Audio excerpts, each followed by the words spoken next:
Coming up right now, the newest episode from Carr, Gwyn, and Ode on Three Pagans and a Cat. If history were taught in the form of stories, it would never be forgotten. Welcome to Storytelling Shenanigans, the 30th episode of Three Pagans and a Cat. Our opening today is courtesy of 20th century writer Rudyard Kipling. You may call me Ode. You can call me Carr. I'm Ode's father. Merry meet. My name is Gwyn, Ode's mother. Okay, so We're going to go on a slightly different track today. Yeah, we decided... Everything's been so heavy. Gloom and doom, we discussed some very difficult topics recently. We're going to discuss more difficult topics in the future. Weighty issues. Yeah, so we want, and this is our third week recording in a row. And we're all, I at least am definitely feeling it. The difference in schedule. Yeah, yeah. Because usually I have 2 weeks to prepare for an episode, and this time I had to prepare an episode each week. Although remember, it could potentially, that's one of our goals. I know, we could move to this. I know. We could move to this. If our patrons decide, if we get enough patrons. Don't remind me. This could become a thing. But then you get used to it. Because I don't love it right now. Yes, but you would get used to it. Sure, you can say that now. Here we are in the third week of recording in a row, and I was like, we need a break, and Carr was like, yeah, we do. So we decided to start this series that I've been really looking forward to for a while. I floated it to Carr and Gwyn months and months ago, probably 6 months ago now. God, yeah, at least. Was when I first put it on our schedule as a potential series. We're gonna be retelling stories from various myths in our own words. Right. Because I think you can learn a lot about a myth from retelling it. You can learn the parts that are sort of important to you. In the process of telling that story, it sort of evolves a little bit because each storyteller brings their own character to the situation. I think it's an interesting process, just like academically, but also it's a lot of fun to be able to share sort of the mythology of your various paths with each other. So we're going to be doing that today. I don't know about you. If we do it in our own words, I think we should put a disclaimer out there. There are many, many myths and different variations on myths. So these are I'm just basically taking the basic facts and going to tell the story like I would tell the story. Well, and like the stories I'm telling heathen stories. I'm telling stories from the Eddas. In the Eddas, they're very formal and they have very specific sort of rules and structures to them. The way I tell them, they're not going to have that. So, I still encourage people, obviously, to go read the Eddas. Right. But I think telling the stories to each other, like I said, you learn different things. You get different facets out of those stories. And what was fun for me about this is because, Carr is going to be doing the Celtic versions, and obviously Ode is doing the heathen, and so the goddesses that I'm working with right now are Celtic and heathen, or Norse. So I decided to dip into my past when I worked with some Greek gods and goddesses, and so I'll be telling Greek stories today. Yep, we get to read all our patrons now. That's right. All right, so we have 13 kittens. Woo! Good golly, Miss Molly. Yeah. We love you, kittens. We love you. You can probably hear our kitten Maybe sprinting around Thunderpaws in the background. Yep. So if you hear jingling, it's him playing. The cat. Yep. And then our cats there are 12 of them. Ooh. Briar Aldridge, Emily Hagelin, Gary Bearstorm, Jasmine Ray Bell, Kathleen O'Sullivan Cook, Marie Gray, Marcella M., Michelle Kokolek Burkett, Sarah Pressure, Susan Dahan, Tally Kozoil Thomason, and Tanya Allen. Those are our cats. Our hunters are Nicodemus Tibbetts, Eris, Brandon Summit, Charles Howison, Darby Lockridge, Aaron Mao, Fen Ashburn, Henry Wodenhouse, James Smith, Joe, Kay Kremer, Carly, Leland, Lorelei, Makara Mullen, Pine, Sarah Boonder, Stevie Thompson, and Wick. Holy shit, we got a lot of hunters. All right, and our tigers, Akaneko and Crystal Potinen. Maybe. The Crystal Potinen. I'm still not confident that we're saying that right. Hopefully it's close enough. And our jaguars Jaguar.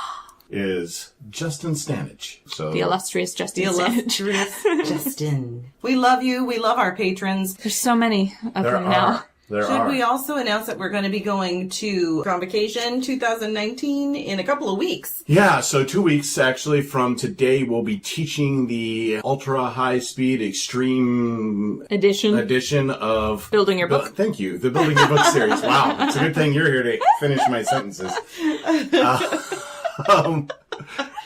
You got no patience this time. No, I don't. No, I don't. Any hesitation, I'm like, did you want this word? How about this one? I am your inbuilt thesaurus. So we'll be teaching that at Convocation. Hopefully there will be some people there. But you're also... Yeah, we've taught this before where just like... 1-2 people show up. Maximum. Yeah. We're also going to be doing interviews, though. Yes, yep. We're doing a bunch of interviews with some really cool people, including Jason Mankey and Ellen Duggan, Jeff Storm Whitehurst. Ferrywolf, And Devin Hunter. we're going to be doing a... Witch Dr. Utu. We're going to be doing a cross-podcasting... That's right. I'm excited about that. Scenario with Sarenth Odinson and James Stovall. Yep. And their podcast around Grandfather Fire. Yep, exactly. We're very excited about we're this. super stoked about that. It's going to be fun. That'll be released on the exact same day. So Yeah, it's going to be simulcast, yep. basically. Mm-hmm. But they'll be slightly different because there'll be 2 different people editing. Yeah. So we'll see what my edit looks like versus I don't know if James or Saren does the editing. Does the editing. Okay, Yeah. so we'll see what James' edit looks like versus my edit. Right, yeah. That'll be an interesting experience. You should listen to both so you can find out, so you can compare notes. If you haven't already listened to Around Grandfather Fire, now's your chance. Yep. Go listen to them. They're great. Take a break from ours if you need to. Yeah. Go sign up. We'll make sure that we link them in the comments of this. Yep. So go listen to Around Grandfather Fire and hear what they're all about. They're Definitely very cool. I It's a have lot of been fun listening to it. I have been to several of Sarenth Odinson's Classes at various events, and I'm going to go to more during I get to go to Convocation. one this time. And he's always got really, really interesting things to say. Yeah. So Yeah. I strongly recommend that very podcast good. too. Yeah. So that's it, right? Yeah, I Of think all that's this- it. I think that's all our drama that we have to talk about. I think we Other can move than on. we do have a GoFundMe. Oh yeah. So we have a GoFundMe page Yeah, for to get to Convocation. get to Convocation. It's super expensive.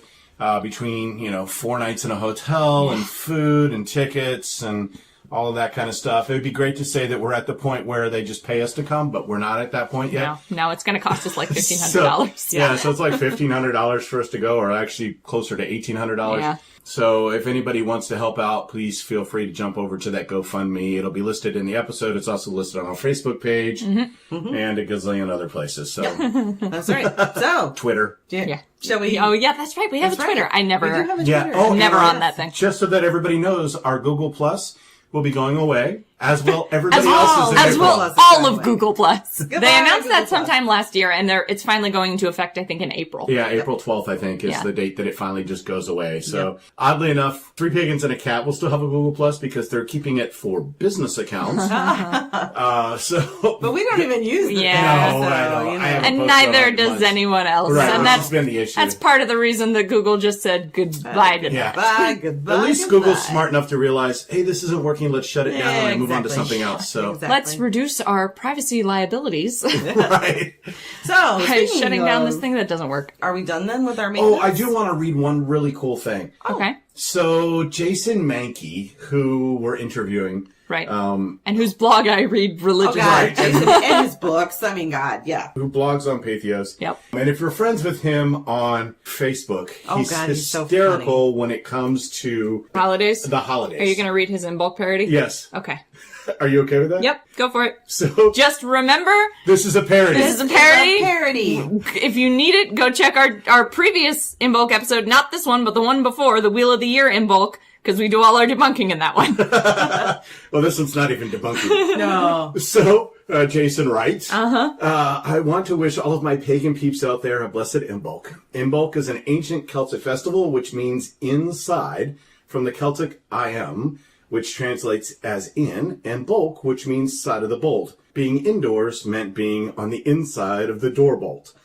On Imbolc, it was traditional for Celtic druids to visit the center of town and consult a local groundhog to see when winter would end, believing the groundhog to be the Celtic goddess Sarowyn. They would place the creature in front of the cauldron to make its prediction. After the groundhog's prediction, they would leave its offerings of mistletoe and whiskey.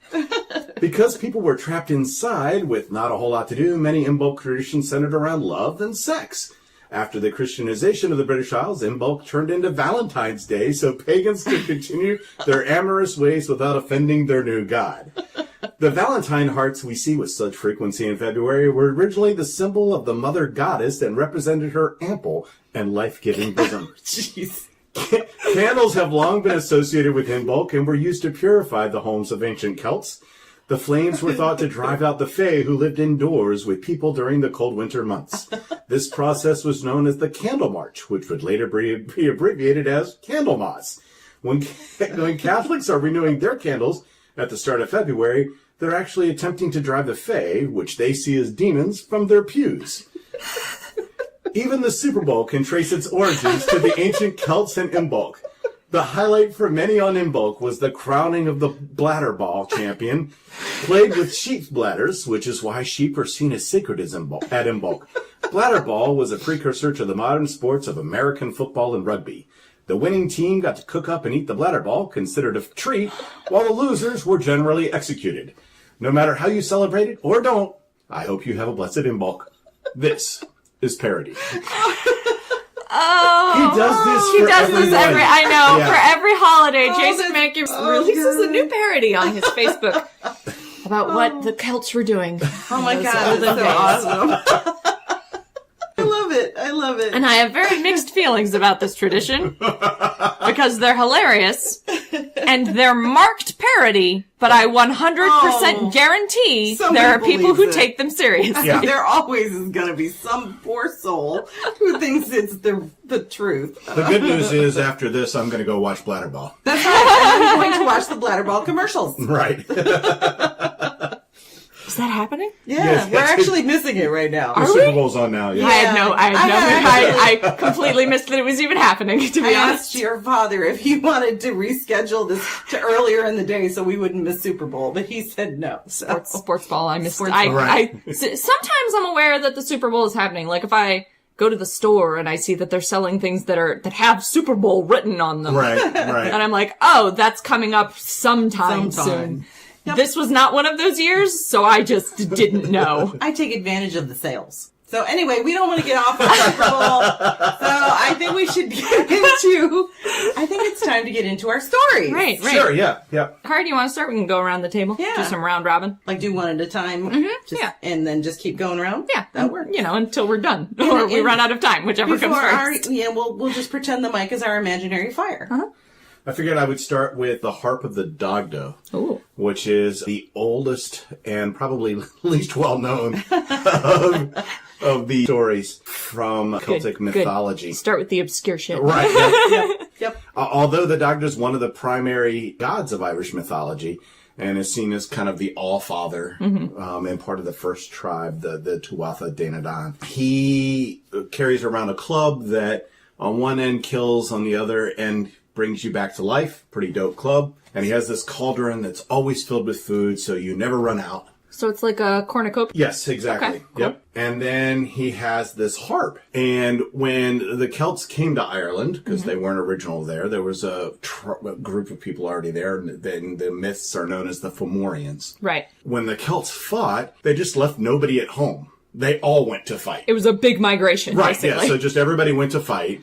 And so it was like there is no retreat. Right. So they left the great hall of the Dagda open. Ooh, that seems like a mistake. And Yes, it does. so the Fomorians snuck in and stole his harp, trying to win. What does the harp do? The harp does multiple things. Okay. One, it supposedly can control the weather. That would be useful if you're in the middle of a war. Yeah, that would. But what the Fomorians didn't know is that the harp only plays for the Dagda. Ooh, it's like a soul bonded harp. So the Dagda called to the harp, and in the process of it coming to him, it killed 9 Fomorians. Oh no! Well, So it did like a from the Marvel movies where Thor pulled the hammer yeah, back, exactly. but with a big fucking harp, just slamming its way through the that was battlefield. probably a small harp because I think these are harps. Oh, were that they these held. handheld His harp harps? was. Oh, it was a the standing one? Dagda's significantly large. Okay, fair. So, as a matter of fact, one of his wives was a giantess. So. Oh, fair. But then he struck 3 chords on the harp. Okay. The first that he played was the music of tears, and it made every man, woman, and child in the great hall weep. Okay. And then he played the chord of mirth. Okay. So everybody laughs. I assume. Everybody laughs hysterically and manically. And then he played the final chord of sleep, which made them all fall into a deep and long-lasting slumber. And then they were all killed. In their sleep. In their sleep, yeah. Yep. I guess that's But they got to experience, great tragedy and great joy before they died in their sleep. So that's kind of merciful. Yep. Right. So, anyway, there you go. Wow. Oddly enough, that's not the last battle with the Fomorians. Apparently, some of them weren't in the Great Hall At the time. But it took out a chunk of them, so, Yep. It did give them some time to kind of, the Tuatha Denadon, some time to just kind of roam free and not worry. Okay. Because they had taken out a big chunk of the enemy. Right, exactly. 9 of them just by flying harp. By flying harp. Okay. Giant harp fly. I can see this. Yeah. Yep. Okay. So it's my turn to tell a story. So I'm going to do it in the style of all great storytellers. Gather round and listen to my tale, my children, of a beautiful woman named Leda. Okay. She was a queen she was the daughter of King Festius of Aetolia and the wife of Tyndareus, king of Sparta. Oh. Now she was a very beautiful woman, and the god Zeus, who, let's face it, Liked all beautiful women. all beautiful women, she caught his eye. And so he decided to come down from Olympus, and to seduce her, he transformed himself into the image of a swan. And he seduced her. How the fuck that happened, I don't know, because, swan, beautiful woman. I imagine it things happen. I imagine it went something like, she got cornered by a fucking swan because they're terrifying. Literally. If you've never seen a swan in person, they're enormous and angry. So the point is, Zeus came to her and seduced her in the form of a swan. And then the very same night, she lay with her husband, the king. Because if you might have a god baby, it's very important to establish an alibi. Well, here's the thing, though. She did not succeed in establishing her alibi because she gave birth to 2. Yes, count them, 2 sets of twins. In some of the myths, quadruplets? in some of the myths, she giving birth to 2 eggs. And one egg hatched Castor and Pollux. And the other egg, Clytemnestra and Helen, who became Helen of Troy. And reportedly the most beautiful woman in the world. So basically all the famous twins are Leda's fault. Yes. Supposedly. That's just according to one myth. She ended up having 4 children all at once. So the question is... Good. Is one set of twins from the king and one set of twins from Zeus? According to the mythology, one set of twins is there. There's Do you know which is which? That's what I'm saying. Is there's question of whom. Questionable a lot of people parentage think at this point. that Pollux who was Castor and Pollux. Yes, they think just Pollux was the son of Zeus. That doesn't make any sense. Castor's his twin. And Helen. So yeah, like I said, all these different myths gave different reasons why and different parenting. So some say that only Helen was born from the egg, and the other was, the other 3. The other 3 were born as live babies. Okay. So I do have a question here. Yes. And it has nothing to do with that. Okay. Except that it does include 2 of the names that you talked about. Okay. In Ode and my favorite movie of all time, Face Off. His name was Castor. His brother's name was Pollux. Wasn't their last name Troy? Yeah. I think it was, yes. Castor Troy and Pollux Troy, yes. Now, and then I should also say... I know, right? And I should also say Makes that more sense now in my head. In some of the myths, it's Helen and Polydeuces as her twins. And then in some, Castor and Clytemnestra. So there's questions of whose children I'm going are with actually... Castor and Pollux. I'm most familiar with Castor and Pollux as twins. And being the son of Zeus. And there is also a myth that Helen was actually the daughter of Nemesis, born of an egg through Leda. So what I'm getting from this is that Leda was a cat. Maybe. Because she could have... Litters? She could, and she could have litters where the different kittens, had different fathers. I guess let this be a lesson to you. Never have sex with a swan. Just a general precaution. Because otherwise, you'll never know which one of your children are twins. That's right. Of whom? And then, just... trying to cover up the fact that you had sex with a god who was in the form of a swan by having sex with your husband, that totally like just complicates everything. Everything. It just, and they didn't have genetic testing back in the day, so it's not like they could do some paternity tests. That's right. Not to mention we got the whole bestiality thing going on anyway. So just some stuff that's coming across the Discord. Yeah. Sunshine said, "I'm glad Carr said that because I was thinking the same thing about Face Off." About Face Off, yeah. Did it go through your head? Yes, it did. That's right. So I had to bring it up. You got something? I do. Oh, cool. I'm going to tell the story of that time Thor went fishing, which I know doesn't sound exciting, but just wait. That one time Thor went fishing. It's the only recorded time Thor went fishing. That one time Thor went fishing. No big deal. So, this story is recorded in both the Poetic and the Prose Edda. In the Poetic Edda, it's part of the Leif Hymir, which is like not the best part of the Poetic Edda. It's a little disjointed, but then Snorri and the Prose Edda took out the good part, essentially, which was Thor going fishing, if you can believe it. He took out the good part of that and plugged it into the Prose Edda and came up with, like, a justification for Thor to go fishing. Gotcha. So, we're gonna skip sort of the preludes to why Thor goes fishing. At the end of the day, it doesn't matter why Thor goes fishing. Thor goes fishing with a giant named Hymir. Hymir doesn't really want to go fishing with Thor for various reasons, not least of which is that he is a giant and Thor tends to kill them. But he's talked into it because Hymir has the boat. So Hymir tells Thor, okay, fine, we can go fishing. I go fishing anyway. You just want to tag along because you're a fucking weirdo. So he tells Thor, okay, fine, you go get the bait. My oxen are over there. Go get some bait. And Hymir means go get some dung. Go get some ox dung. Because that is what he uses as bait. Okay. What Thor does is go find the biggest ox and chop its fucking head off. Okay. And bring it back to the boat and say, got some bait. That's one way to do it. Because Thor is very extra. And Hymir's like, I mean, he just beheaded my ox with a hammer, so I'm not going to argue with him. Get in the boat. So they row out to about the point in the sea where Hymir usually does his fishing. Right. And Hymir throws out some bait that isn't an ox head, and he pulls up a whale, and he's like, okay, good fishing, let's go back. And Thor's like, nope, further out. And Hymir's like, do we have to? And Thor's like, yep, so they row further out. And Hymir throws out a line with some more bait, and he pulls up another whale. He's like, that's 2 whales, my dude. I don't need it 3 whales. Like, we're good. We can go back now. And Thor's like, nope, further out.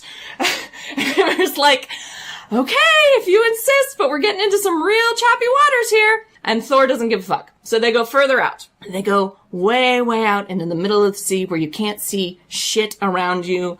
There's no land in sight. The waters are very choppy. It's deep, dark ocean. It's very ominous. Hymir is not enjoying any of this. He's got 2 whales. That's 1 more whale than he needed to begin with. He just wants to go home. And Thor's like, it's my turn. So he puts the fucking ox head on the end of his line and he whips it into the sea. Now, you may have thought that 2 whales was a pretty good catch. But Thor, because he's very, very extra, has to catch the biggest goddamn thing in the sea. And the biggest goddamn thing in the sea is the Midgard serpent, Jormungandr, brother of Hel and Fenrir, and child of Loki and Angrboda. The Midgard serpent takes one look at that ox head floating in the ocean, says, that's a trap, but I want it. Goes for it. Thor feels the tug on the line, pulls up the Midgard serpent, says, I got you, motherfucker! Because he's very extra.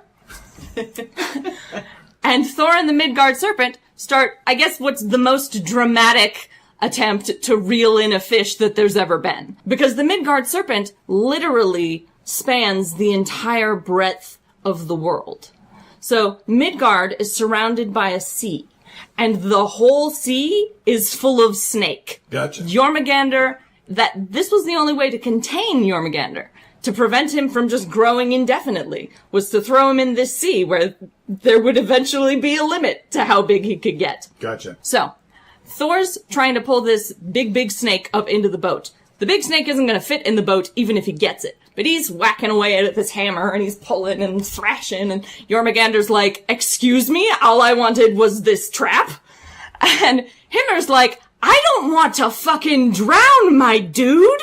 There is no land in sight. You're about to get my boat pulled under the water, which is not ideal, and boats kind of stop working when they are full of water. So Hymir takes his fishing knife, and he, as Thor is pulling back, preparing to strike the Midgard serpent again with his hammer, Hymir darts in there and cuts the line. Jormungandr sinks back down into the ocean like, fuck this, I'm out. And Thor turns to Hymir, like, what the fuck did you just do? And Hymir is like, I didn't want to die. And Thor's like, too bad. And smacks him with the head with his hammer and throws him overboard. And says, swim back. Oh. And that's the end of the one time Thor went fishing. I want to know how you row a boat with 2 whales in it. Presumably, it's a big boat. Yeah, but how do 2 dudes, even Thor, row a boat with 2 whales in it? Hymir's a giant. Okay. And Thor is very extra. Okay, all right. Oh, it looks like, is it Sunshine? Sunshine, yeah. Is liking Ode's story out. Yeah. Patron reward, extra episode, Ode Story Hour. So that's and the great thing about the story of the one time Thor went fishing. The one time. And presumably because it went this way, he never got to go fishing again. Presumably because this was the result. Every other time he was like, I want to go fishing. Everyone else was like, no, stay home. Hang out with your fucking goats and chill. No, but the great thing... It's like Netflix and chill? Netflix and chill. Hang out with your goats and chill. Puts an entirely different spin on that. Okay. Completely different. Yep. Depending on who you are, apparently. Well, see. There was swans in one, so there was it's swans okay. in one. No, Thor has a very different relationship with his goats, where he periodically kills them, eats them, and resurrects them. Oh, okay. Makes sense. A very different kind of Netflix and chill with the goats there. A little more ominous. Anyway, so the great thing about this story is that it is kind of a prelude to the ultimate fates of Thor and Jormungandr at Ragnarok, because at Ragnarok, when that time rolls around, many of the gods are fated to kill each other in various assorted fashions. And Thor and Jormungandr are locked in a struggle and kill each other stone dead, because they are equally matched, as was just proven in this fight. Was it really proven in this fight, or did the other That's dude the thing. cut This is why Thor loses his shit so hard. Because he's like, I could have gotten that fucking snake. And Hymir's like, no, you couldn't, you psycho. Goodwin said, A, I want to draw that scene. B, did Lita Swan and chill? Apparently she did.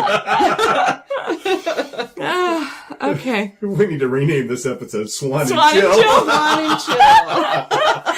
No, we'll leave it Shenanigans. Yeah. It's all good. Yeah. Oh, but since you're so wound up already, you know what it's time for, Yeah, I right? figured. Odes! Stone! Corner! Carr is channeling all of his desire to be watching football into that opening right there. What we're gonna do today is Carnelian. And now that I'm sitting here in front of the microphone, I think maybe I did Carnelian already, but it's too late, so we're doing Carnelian. I gotta make a spreadsheet of all the stones I've done. Yeah. Now we're 30 episodes in, and I don't even remember when I started doing Ode Stone Corner. Yeah. Same with me. We're doing Carnelian. Carnelian is actually a variety of chalcedony, and it can also be an agate. Chalcedony is a type of microcrystalline quartz, and Carnelian is the orange and red variety of chalcedony. If it starts to move into like a brown color, it's technically sard. When it's banded, instead of being solid or cloudy single colors, it is technically still a carnelian, but also a red agate. Oh, interesting. Yeah, just because of the way the stones are classified. The big difference between carnelian and sard is, like I said, that carnelian is lighter colored. It tends to be more in the orange spectrum, sometimes with like an amber or occasionally a darker red. Sard is dark reds into browns, sometimes into blacks. But they grade sort of from carnelian to sard. The other distinction is that carnelian is translucent, so if you hold it up to light, you should be able to see light through it. Even very semi-opaque variants of carnelian, you should be able to see some amount of light through. Cool. Sard is opaque. you won't be able to see light through it. The color of carnelian comes from iron oxide impurities, and it was used in Rome to make the engraved gems in signets and sealing rings because hot wax doesn't stick to carnelian. Oh. So you could seal as many envelopes as you needed to or whatever, Right.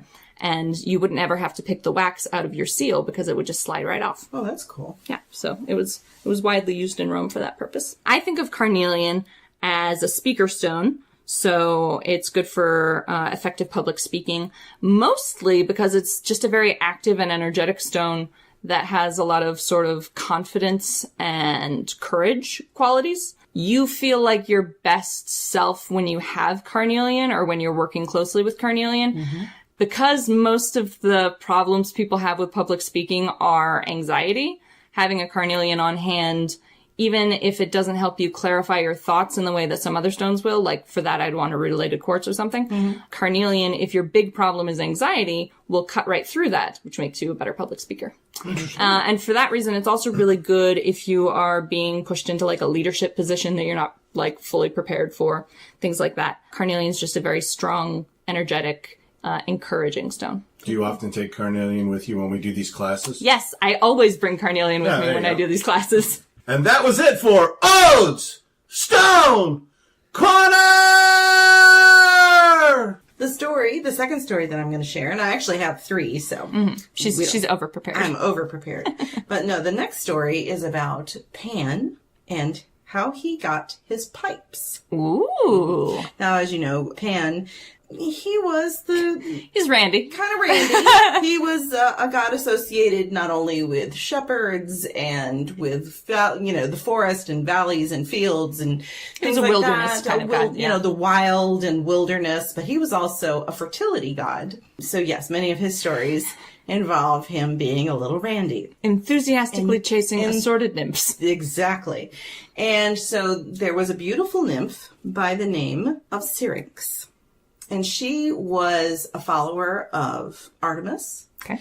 And so she kept herself very pure. She was actually known for her chastity. Unattached to any man. That's right. So we have this beautiful woman. She's out in the wilderness, this beautiful nymph out in the wilderness, minding her own business when Pan caught sight of her and immediately became enamored with her and went chasing after her. Actually, he went to her to try to, chat her up and woo her. And she was having none of it. As soon as she saw him, obviously knowing Pan's reputation, she took off a-running. And she ran through the forest as quick as she could, and Pan gave chase. Well, her father was the river god. So she ran to her sisters, who were other nymphs, and they were at the river. Mm-hmm. So she ran to her sisters and begged for their help to hide from Pan, who was chasing her. Mm-hmm. So they changed her into river reeds. They are hollow river reeds. So I see where we're going with this. So when Pan came along, all he heard was this plaintive, beautiful sound as the wind rushed through the reeds, and he knew she was in there somewhere, but he didn't know which one. So in order to have her with him forever, he cut off about 5 to 9 reeds, crafted the pipe, and held it and kept it with him, and used it in all of his future doings, so that he would always have Syrinx near him. So that he would always have her corpse. That's right. So there you go. Pan is a serial killer. Pan was he was a randy dude, not unlike Zeus, but he was also not very nice. I mean, none of them were. Neither was Zeus. No, but I'm surprised, honestly, Artemis didn't have some words to say with him. Maybe she did, and the myth just doesn't record that part. It's possible, because, she was pretty protective of her nymphs. This was one of her devotees. I mean, maybe it was one that she didn't like particularly well. Maybe Syrinx, who knows? Let's not pretend that the goddesses didn't occasionally have followers. They were like, never mind with you. Never mind. So anyway, that is the story of Pan and Syrinx. Gwyn says, I've heard a theory, can't remember where, that virgin in ancient Greece meant had not laid with a man, and that virgin goddess can be interpreted in a more sapphic light. Actually, what virgin means in Greek, as I understand it, the word that we translate as virgin, actually just meant unmarried young woman. So it didn't necessarily mean someone who had, like, never had sex with a man or otherwise. It just meant someone who was a young woman who was unattached. Right. In Syrinx, however, she was known for her chastity. Sure. So but that's that not was what a thing in this story. But that's not what virgin, what the word we translate as virgin. Here's a meant little in nugget Greek. that I found today. Apparently, Hera, the wife of Zeus, would often go to a particular fountain or spring that she would bathe in and then renew her virginity. So she could just apparently, just at will, she would just go to this particular fountain and she would bathe and she would rejuvenate her virginity all over again. I would love to know which words from Greek that uses and whether it's the just unattached to a man one or the, like, sexually untouched one. Goodwin says Kegels in the spring. Yep. Oh my gosh. Yep. So anyway, I think that's pretty funny when you consider who she was married to. Hera periodically just being like, I'm not married to him. It doesn't count. Guess what time it is? Ah. It's time for reviews. Oh, true. I completely forgot about that. Yeah. We do have a book to review this time. We do. We are reviewing The Book of Beasties by Sarah Bamford Seidelman. So this is an encyclopedia of... the A to Z. Yeah. Although we only got to see A to B. Right, yeah. We just saw a little a snip of it in the proof that we got to Mm-hmm. review. Of various animals. Spirit animals. Yep. Yeah. That's what this book is about. It's connecting with animals as your power animal, your spirit animal, imagery, that kind of thing. This is sort of a complicated topic where, like, the totems thing is very clearly stolen from Native American cultures with no context. Mm-hmm. But, like, there are, like, in Norse mythology, there are fylgja, which are not like a spirit that you choose to associate with, but they're sort of like a representative of your soul that you can sometimes shapeshift into. And in Wicca and witchcraft, there are familiars that can be various kinds of animals. It doesn't always have to be a black cat. Right. The subject, I guess, of spirit animals as totems or as personal companions is kind of an interesting one. And I feel like this book just sort of glosses over and isn't interested or concerned with that subject, which is fine, but that's just something I want to throw out there. Like, there may be some appropriative stuff in here I can't tell because I didn't get the whole book. Mm-hmm. Right. And it's a very, I will say, what we did see of it is a very pretty book. Yeah, it is. Yeah. It's, I think the language you described as whimsical. Yeah, it's a very whimsical book. It feels like it's intended for, maybe not intended for like an explicitly young audience, but I guess like a young at heart audience. Yeah, exactly. And I think we also said a lot of it seems to be personal gnosis. Yeah. Her own personal interpretation. Yeah. So each animal has about 2 pages. And she has like a little, quote, portrait of the animal. Yep. That is like a little narrative about like the animal's daily life or whatever, or like a symbolic struggle the animal has. And then it talks about sort of like the lessons you can learn from this animal. And then the next page has like chakras and stuff like that. Yeah. It's sort of new agey. I wouldn't say, I don't think it like conforms I wouldn't say it's to specifically pagan. No, it's very new agey feel to it. She quotes Deepak Chopra in the intro, so like it's about as new agey as you can get. But I wouldn't say it's a bad book. No, I wouldn't make it your, like, be-all, end-all resource. I would not say, and she does have some interesting things to say about connecting with spirit animals and the reasons for doing that kind of thing, but I wouldn't make this your go-to book for this, but it might be an interesting book to have on your shelf just because of for one thing, it's pretty. It's kind of, it's interesting to read. I wouldn't say it was, I didn't feel interested reading it, but I did have fun reading it. Yes. So it was like a fun read, but not like a compelling read. And my understanding is she includes things like dragons and yeah, she includes mythological animals. Yeah, she includes mythological as well as natural animals. So I think it's a book that's worthy of having. I would give it probably 3 stars. Yeah, same. Yeah, I think I'm in that same thing. Would, It was a good book. It was a nice book. It was fun. Fun. Yeah, I would go with that. Yeah. I wouldn't necessarily go to it for hardcore info. Yeah. No, but I think it would... But it's nice to have in your collection. Right, Yeah. I wouldn't mind having it on the bookshelf. Exactly, yeah. It'd exactly. be a fun browse. And if you Right. if you have a dream where an animal features prominently, it might be fun to go look it up. And it does really have some beautiful illustrations.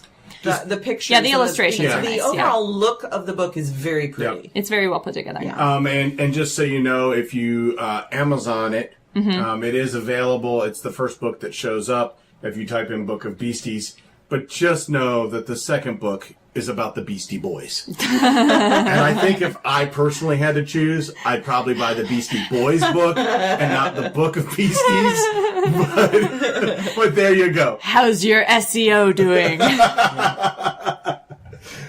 But it is available currently on Amazon. It is Prime. It's $14.92, which is not for bad. that, for, yeah. Yeah, for It's that. not bad. I'd pick it up for $14. Yeah. And it's 376 pages. So Yeah. it's a fairly good Yeah, it's sized pretty. tome. It looked like it was pretty comprehensive. Yep. Yeah.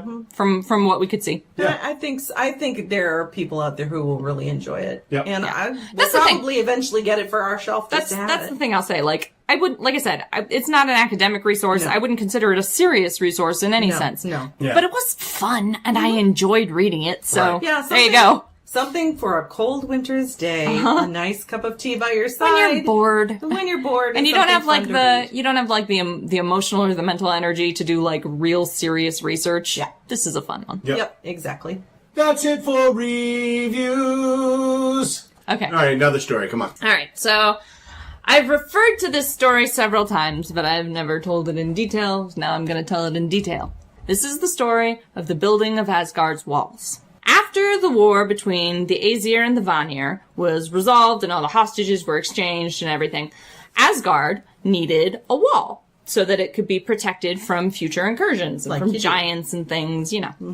All kinds yeah. all kinds of enemies Yep. out in the wilderness. And Asgard is where all the gods live, so you want it to be secure, right? Sure. That makes So- sense. Moment, think. Yeah. Right. So, the smith comes up, rolls up to Asgard, which currently has no walls. It's just a great big sprawling city. The smith rolls up to Asgard and is like, I can build y'all the finest wall that has ever been seen. And the gods are like, how though? And he's like, just trust me. And they're like, okay.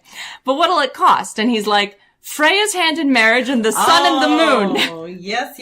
I remember you telling me this story. I remember this story. It will cost you Freya's hand in marriage and the sun and the moon, but in exchange you'll get the best damn wall you've ever seen. And the gods are like, I don't know about that one. That's kind of a tall order. But we do really want the best wall that's ever been seen. So Loki, because this is how he rolls, Right, because it's Loki. Loki's like, guys, I think we can trust this guy. I think he can build a good wall. But let's say we just tell him he's got a short deadline. You know, like 1 winter. Let's say if he can build this wall in 1 winter, he can have whatever the fuck he wants. He won't be able to do it. Nobody can build a whole wall around a whole city in 1 winter. So the gods are like, I mean, that sounds fair. So they go to the smith and they're like, yeah, sure. If you can build us the greatest wall of all time in 1 winter, then you can have Freya's hand in marriage and the sun and the moon. And Freya presumably is standing somewhere in the background like, what the fuck? do I get a say in this? And the answer is no, because she was recently hostage exchanged to the Aesir from the Vanir, so she's very much in a precarious position right now. So, and the sun and the moon, also personified beings in Norse culture, are presumably also just like, okay, IDK. hopefully this doesn't happen. Everybody's planning for this not to work out, but they figure, you know, they'll get like half a wall or something, and that'll be fine. Right. Half a wall's better than 0 wall. So the smith says, okay, I can do this, but can I use my stallion, Svadilfari, as my assistant? And the gods are like, you want a horse? Sure, go for it, whatever, my dude. Just build us the damn wall. And he's like, perfect. So, the smith starts building the wall. And at first it seems like everything's gonna be fine. Cause he's doing architect stuff, he's laying out where he's gonna put it, he's putting down the base walls. And then, as winter starts to move on, they realize Svadilfari the horse is not some normal fucking horse. Svadilfari the horse can run up into the mountains and drag down like 3 enormous boulders to cut into stones and build up like half the wall in a day. As the wall is being built, the gods are looking around like, this wasn't really in the plan, huh? Do we have like an exit strategy for this? And, no, they don't have an exit strategy for this. There's no plan. So, they get up to the deadline. Right. One more day, and this wall will be complete inside the deadline. Dun, dun, dun. And Freya and the sun and the moon will have to go to this rando smith who just rolled up to Asgard like, hey, y'all want a wall? The gods are like, we've made mistakes. But you know what we do when we make mistakes? We blame Loki. That motherfucker's good for everything. So they, all the gods gather around Loki and are like, you son of a bitch, you told us that this would be fine. And Loki's like, I didn't know we had a magic horse. And let me just say, Loki didn't agree to the magic horse. The rest of the gods Everybody agreed. Everybody agreed to these conditions. But the gods are all like, Loki, you son of a bitch, you gave us bad advice. This is your fault. And if he finishes this wall and takes Freya and the sun and the moon away from us, we are going to kill you. We are just straight up gonna kill you. And Loki's like, well, let's not be hasty here. So what does Loki do? Loki's like, everybody just chill out for a second. I'll fix it. I promise. So, it's the last night. The only thing left to do is to fix the final stones over the gate. Svadilfari is up in the mountains, bringing down the last stones that are necessary, when he hears, very nearby, a seductive whinny. And he turns his enormous magic horse head, and he sees the most attractive mare he has ever seen in his life. And Svadilfari says, I gotta get me some of that. And I do not care what the boss says. The boss has had me hauling stones for a solid winter. I am getting some of that, and he can wait. So Svadilfari chases after the mare, and the mare runs away. And Svadilfari keeps chasing the mare, and the mare keeps running away. And this continues all night and into the next day. Svadilfari never shows up at the wall. The smith is standing around like, where the fuck's my horse? Where the fuck's my stones? I can't finish this wall. The deadline is literally minutes away. And the gods are like, this wall doesn't seem real complete to me. Hey, Smith. Hey, Smith. Deadline's here. And he's like, well, it's most of a wall. It's only missing one stone. And the gods are like, yeah, but it's not a whole wall, so we're not paying you shit. Like $0. No Freya, no sun, no moon, no nothing. Thanks, bye. And the smith is like, this didn't work out like I thought it was gonna. So it's time to throw off the disguise. I've been a giant this whole time, and so's my horse. And because he's in a bad mood from just having lost out on presumably the harem of his life, attacks Asgard, which is a real fool thing to do considering he just built them a wall. Right. So Thor just smashes his head into a million billion pieces with his hammer. And everyone says, hooray! We got a wall for free! Meanwhile... Back in the mountains. Loki and Svadilfari, They didn't run all night. Let's put it that way. And eventually, Loki comes back up to Asgard, and he's like, guys, I have brought a horse. And they're like, is it Svadilfari? And he's like, nope, better. This one's mine. Meet Sleipnir, my child. And Odin's like, I claim him forever. And then Sleipnir is also Odin's steed for the rest of time. He will ride him forever. Sleipnir has 8 legs because he is the son of the best horse and Loki, so he gets to just be super extra. He literally can ride across the sky. So not only do the gods get the best wall minus 1 brick out of this, but Odin gets the best horse of all time out of this. And what really cracks me up about this whole story is that, Loki transformed into this beautiful mare to distract this horse, the stallion Which, horse. Svadilfari, by the way, the name means unlucky traveler. So to draw this horse away and then ends up going, I'll do that. I mean, why not? Why not? You caught me fair and square, Svadilfari. Sure. Let's get it on. To the winners goes the spoils. That's what I love about Loki. He's just like, okay, why sure. not? Yep. So that's the story of how Asgard got its wall, and also an extra horse. A bonus horse, you might say. A bonus horse. It's time for Gwyn's Garden Gems. Hey, that's me. That is you. Okay, today what we're going to be talking about is anise. And it's not just a spice in your cupboard. And it's not just the flavor of licorice, apparently. It's not just the flavor of licorice. It does come from a flower. It's actually the seeds of anise are what actually taste like licorice. Okay. The reason that I decided to do that one is because it's actually sacred to Apollo, which is one of the other stories that I have on back burner if you get around to telling it. Basically, anise, magically, it is used to ward off the evil eye. You can use it to find happiness and also to stimulate psychic ability. So you can drink it as a tea, you can put it, because it is edible, and the seeds alone are the only part of no other parts of it? No other part of the plant is used except the seeds. We bake with it is what you do. So and you can make a tea or anything like that. And you can also use it as aromatherapy. You can use the essential oil. You want your house to smell like licorice. You can use it in purification baths with some bay leaves. It's also good for protection, and it's also good for meditation. It's a very multi-purpose seed. Yep, you can use anise in incense blends as well. Or if you do have the essential oil, you can use the essential oil. You do not want to put anise essential oil directly on your skin. It would always need to have a carrier first. So it's a hot oil? Yeah, it's a hot oil. Okay. It does have medicinal uses, good for coughs and for relieving chest congestion. So that's why it's good to be put into a tea. Yeah, I feel like there are maybe anise lozenges or something. Yes, that's correct. And you can create, you can make syrups and lozenges. A lot of herbalists will use anise in their blends. Right. You can make yourself a cup of tea by steeping 1 teaspoon of the seeds in boiling water for 10 minutes. And so that would be a way to deal with congestion or coughing. You can also make a tincture. Anise is good for the digestive system. It can stimulate your appetite, aid in digestion, and relieve cramps or nausea, things like that.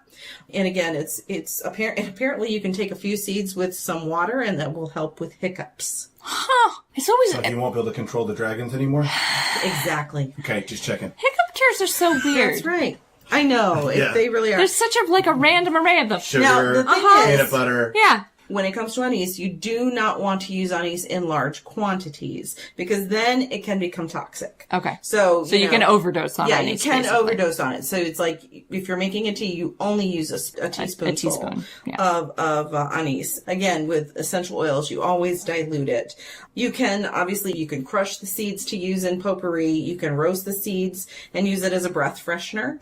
You can if you like licorice. Neither Carr nor I like licorice. They don't like. I happen to So like licorice. So we're both listening to all these uses, like all these ones that require me to put it in my mouth. Not happening. Now, this is not a plant that you would grow in a pot or in your house. This is one that would go in your garden. It is primarily grown, I believe, in Asia and Europe, but American gardeners are starting to add it to their gardens. It does require a lot of water. Okay. And you would harvest the flowers, I believe, say May to September. Okay. What you would do is you take the flowers and you dry them out and you get the seeds. Because again, the seeds are the only part of the flower that's edible. But they're a really beautiful plant. They look a lot like Queen Anne's lace. And they grow to be about 2 foot in height. Okay. So they have that same, it's called an umber, because it's like an umbrella of stems. And then it has these white with all the little white flowers on the little big, white flowers on the big umbrella bunch. Yep. So that's anise. I think it's really beautiful to have in your garden because it is reminiscent of Queen Anne's lace. It's that kind of a flower. And then it's useful if you can, harvest the seeds, then you can use them for a lot of magic as well as for baking and for medicinal purposes as well. Cool. That's it for Gwyn's Garden Gems. I would just like to throw in that anise also is found in many liqueurs. Mm-hmm. Oh, that's right. Yeah, it is. So you can find it in anisette. You can find it in ouzo, pastiche. Oh. Anise is used in a lot of things. Also in absinthe. Now, absinthe, if you get absinthe, you have to be super careful because it's anise and wormwood. Yeah. So absinthe got banned here in the States for a long time. It was. My understanding is the hallucinogenic properties of absinthe are slightly overstated, but it is mildly hallucinogenic. Yeah, and it's wormwood. Yeah, it's what causes that. Yep. Mm-hmm. And then the reason why I do not like the anise I just don't like it because I'm not a fan of the flavor. But of Carr killed it for himself. Yeah, I killed it for myself when I was probably 12. I think you told me. I drank an entire bottle of Sambuca, which is anise flavored, off of my father's bar, and made myself sick for like 3 weeks. He's probably lucky he didn't die. Yeah, Carr was not making good choices at 12. Or 13 or 14 or 15 or 16. It took you a while to start making good choices, yeah. Do you have a story to tell us, Carr? Yeah, did you find a story? I do have a story to tell. I have a story to tell. Tell us your story. And it's about Finn McCool. I love Finn McCool. I love this story. I don't know anything about Finn McCool. I know this story because I used to tell it. I used to read a book about Finn McCool to my preschoolers. Which Finn McCool story are you thinking of? I don't know. You tell me the story and I'll tell you if it's the same one. So Finn McCool is basically Ireland's Superman. Yep. Oh. Renowned warrior, paved the roads to Scotland, And hunted a giant, monsters, right? created entire islands. His father was a bandit outlaw and his mother was a kidnapped daughter of a druid. That's the coolest shit I've ever heard in my life. I believe Finn McCool is supposed to be a giant. Finn's countless adventures are testament to his unusual heritage, from the time that he speared a demon on the Hill of Terror, to when he had an enchanted fish that sucked his thumb and brought into him eternal wisdom, known as the Salmon of Knowledge. Yeah, that story sounds vaguely familiar. Yep. That is not the story I was thinking of, but I have heard that one. It sounds like Finn McCool had many adventures. There's many a Finn McCool story But out this there. Finn McCool story happened when he was still a young lad. Okay. And he went to live with a very wise man named Finnegas. Okay. And Finnegas was a poet, who we also know would be As a prophet. prophet or druid, who lived on the banks of the River Boyne and was renowned throughout Ireland for his vast knowledge. Okay. He also was very good at reciting and composing poetry. He knew more about the ways of the world rather than just Ireland. He knew about other places. He was the traveler. Yes. Included all the secrets of birds, animals, plants, stars. He was a druid. Yep. Finn McCool was hanging out with a druid. That is exactly right. He was Marty McFly with his weird quantum physicist friend. That's right. So Finn loved to listen to Finnegas' stories and words of wisdom and that kind of stuff. And in exchange for wisdom Finnegas would pass on to him, Finn would have to help out around the house. Okay, so chores cooking, in exchange cleaning, for fishing. the secrets of the universe. Yep. Sounds fair. Despite Finnegas' vast knowledge, he did not know everything, and there were times when Finn's endless curiosity would get the better of him. Oh. As, you know. So he was that kid always asking, why? Why? Yeah, but exactly. why though? Reminds me of someone I know. And Finn said, "Is there a way to know everything?" How can I bypass you, basically? Not that this chores for knowledge gig isn't good, but how can I skip you? This is a question that Finnegas had asked once as well. Okay.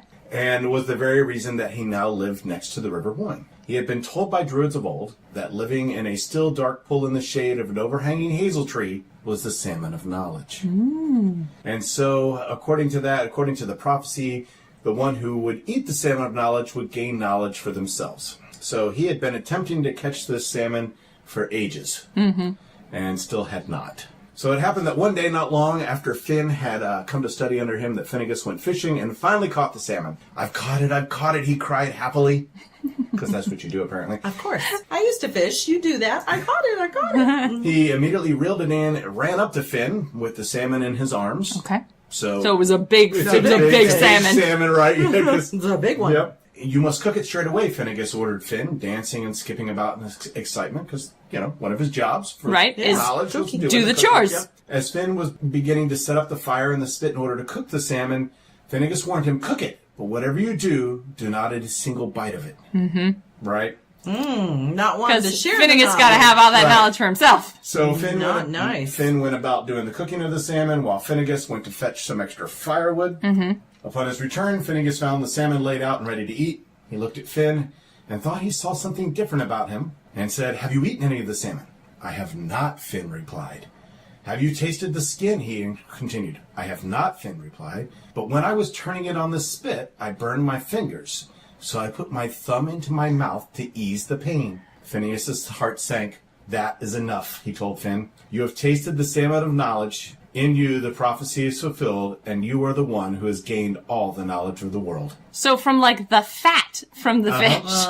He then ordered Finn to eat all of the salmon. However, when Finn was finished, he realized he didn't feel much different, nor did he feel any wiser than before. When he told this to Finnegas, Finnegas replied, "It was your thumb you first burnt, then placed into your mouth." Finn did as Finnegas suggested, and immediately all the knowledge of the world rushed into his head. "You must go now, for there's nothing more I can teach you. Because you're destined now to become a wise poet, warrior, and leader." And so it was that when Finn grew up, did indeed become a wise poet, warrior, and leader. He became the greatest leader in all of Ireland, the greatest band of warriors Ireland has ever known.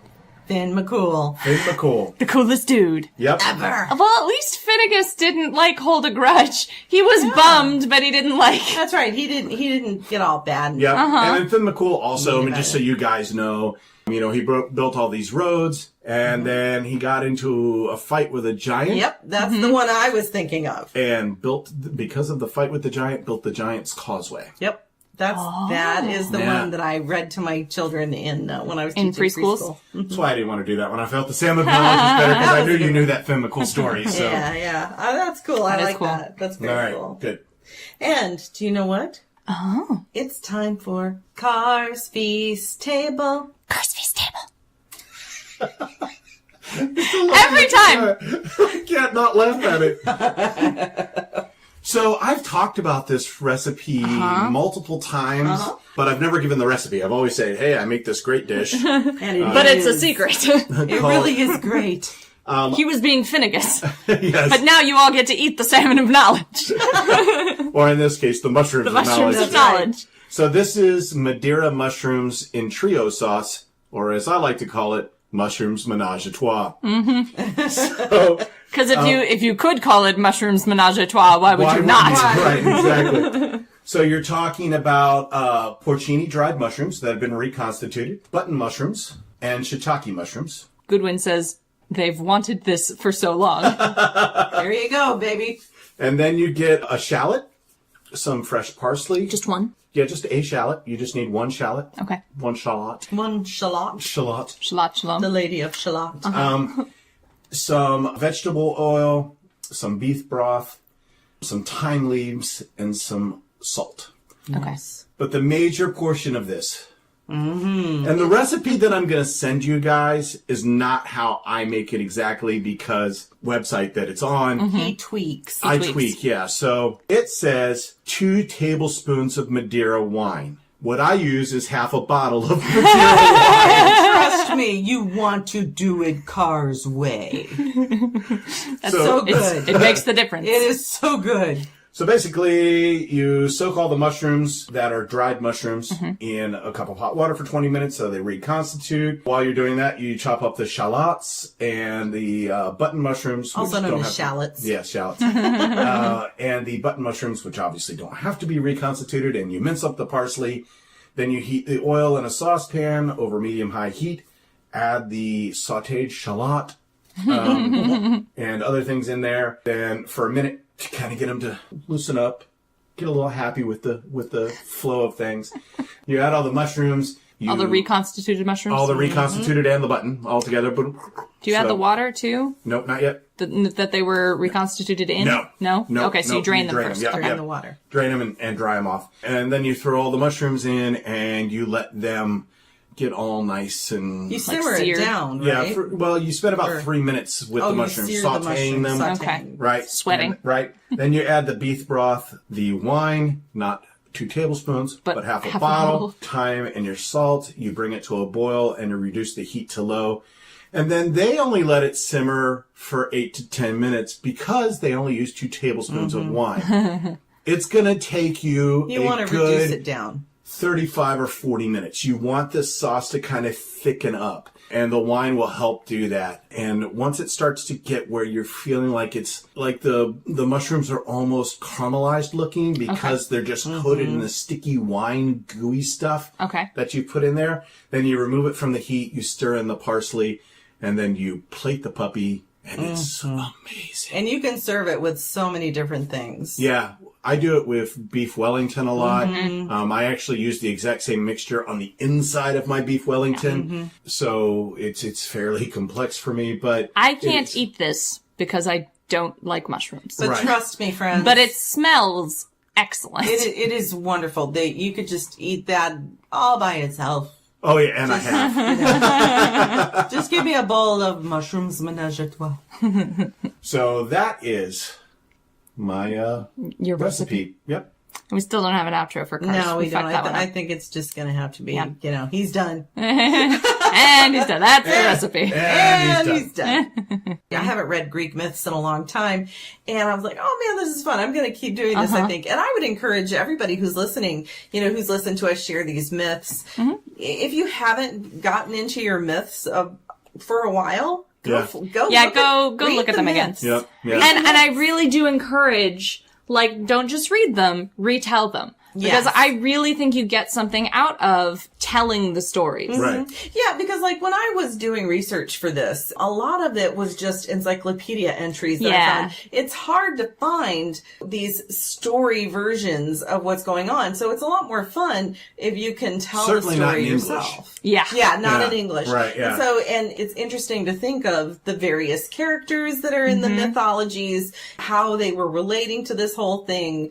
And one thing begets another. For instance, Leda was the mother of Helen of Troy. Right. So and a whole huge ass war was started because of her, Right. And a great movie called Face Off came out of Came out of Castor Republics, yep. All things circle around. It's interesting to know your mythologies and to make them a part of who you are as a pagan, I think. Yeah, and other people's mythologies too are interesting, especially if you are able to sort of build up for yourself a personal storehouse of various stories and myths from across the world. You can make connections that you wouldn't otherwise make. Well, for instance, I was talking to some friends over at Arts and Craft last night because I went to a brigade celebration. We were talking about the fact that one of the gods that she works with is Papa Legba, and I think she also does Maman Brigitte, which is another form of brigade or Brigid. Oh, I didn't know that. Mama Brigitte or Maman Brigitte, I think is how it's pronounced. Yeah. I realized I don't know that much about the Voodoo gods and goddesses, their deities or their mythology, or this, and the stories because there are a lot of interesting stories. Last year at Convocation, I learned the story of Uncle Monday. Who was an alligator spirit. Right. My whole thing is the Celtic tradition. It was all oral. And it was all oral. Yep. So, it's like playing telephone. Exactly. The little details get lost that are adjusted or changed. Right, yeah. Well, and that's there are so many different versions of the story of Zeus and Leda. How many kids did she have? Which kids did she have? Which kids belong to which fathers? Yes, which kids belong to which fathers because she did have a husband. And of course those children all went on to do other things. Right. Important things because they were the children of important people. They were the children of either a king and a queen or a god and a queen. Yep. I think that's pretty much it. Yeah, I think that's everything. I think we have. I think we've covered the end of of our storytelling time of this first storytelling episode. We'll probably do a few more of these. Yep, we will indeed. As a matter of fact, I think we have at least 3 more already. We do. Set up, I have 3 more tentatively scheduled for sometime in the future. But it was nice for us to kind of have a time that was more fun. Rather than some of the heavy stuff we've been talking about. Thank you guys for listening. Yeah, thank you for those live and Memorex. Those of you who didn't watch the Super Bowl but decided to hang with us. Yeah, and now we're going to go, at least I'm going to go watch Car's the Super Bowl. Car's going to watch the Super Bowl. I'm going to go watch the commercials. So Gwyn's going to go watch the commercials. I'm going to go make art. Because tomorrow I have to edit, so.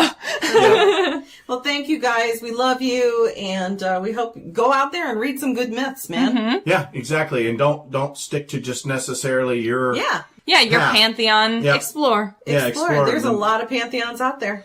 And some of them you're just going to have to freaking make up. So feel free. Yeah, that's true. Because there are a lot of gods that, we've talked about this before, that we don't have myths for them anymore. Right. Like, we don't have myths for Estra.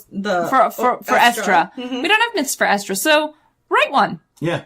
Yeah. If you have a send connection, it to us. exactly. If you have a connection to Estra, if she's a goddess you worship and you have UPG about her, write her some goddamn myths and spread them around. That's how these things got started. And send them to us and we'll put them in the magazine. Yeah, exactly. Which we are going to get started eventually. Yeah. As soon as we have enough content. I think that's an important thing, is these stories started because they were telling stories about their gods, their experiences, their lives, their moral tales. Yep. You know, These don't stories fuck with all swans. Literally. Don't fuck with or fuck swans. Yeah, exactly. Don't swan and chill. Don't swan and chill. But the point is, we have stories that we can tell, and there's People no reason get really- that those people stories don't have to just be ancient. Yeah, people get really hung up on sort of the ancient authenticity of myths. And that's interesting information. It's interesting to know the difference between what's new and what's old, to know the things your ancestors probably believed. But they weren't old when your ancestors believed them. Right. Exactly. At one point, all these stories were new, y'all. Exactly. Write new stories. Tell new tales. That is how religions grow and breathe. That's right. Exactly. So we encourage you, read and write. All right, so that's it for this episode of Three Pagans and a Cat. You can find us at threepagansandacat.com. You can also find us on Facebook at 3PAAC. That's the number 3, PAC. You can also find us on Twitter at 3_pagans. And a bunch of other places like the Discord channel that we have and the YouTube. Patreon channel that we have. Yep. The YouTube we haven't updated recently, which we need to. And also the GoFundMe to help out with Convocation. All of those will be We have a listed. Redbubble. We've got, Oh, We got a God, bunch yeah. of we got a bunch of stuff. You so- can get to all of it through the website. Yep. 3pagansandacat.com. Yeah, The go to number there. 3, pagansandacat.com. Yep, that is exactly it. So for Gwyn, Ode, and myself, Carr, that's it Yeah. for this Thank you. episode. Yep. Go forth and eat Super Bowl food. And remember, don't swan and chill. You've been listening to Three Pagans and a Cat. Find out more information at www.threepagansandacat.com.